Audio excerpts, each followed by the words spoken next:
Hello guys, twongeye kuramutsa kandi twifuriza umwaka mushasha mu rugano rw'ibintu byose.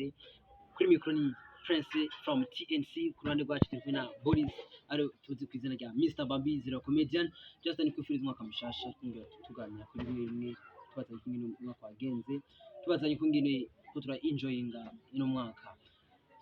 Avaye ko dutangura twashaka tubanze twasaba ngatonya pyonala subscribe naho ku ruhande murabibona.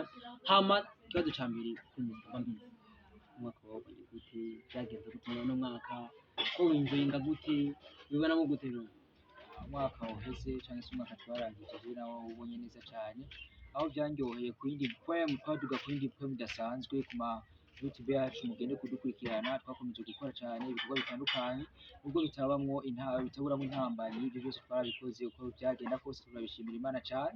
Gusa turangize kandi tunabifuriza kubandanya mudukurikirana cyane, mukora like, comment, share kugira ngo mushobore kuba mutuduza ku yindi poem idasanzwe, dushobora kuba twoja ku kindi kibanza, tukava kuri step 1 tukaja kuri step 2 kugira ngo dushobora twogira n'undi muvuduko cyangwa se indi uppress imbere yanyu kugira ngo bigende neza.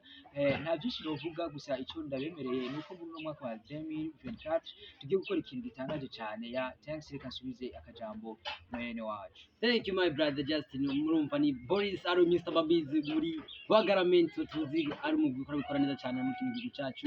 Akaba mwari kumwe na Mr. Diaz ari Prince from TNC kuri za ndirimbo zacu musanzwe mutuziko. Ciao ciao.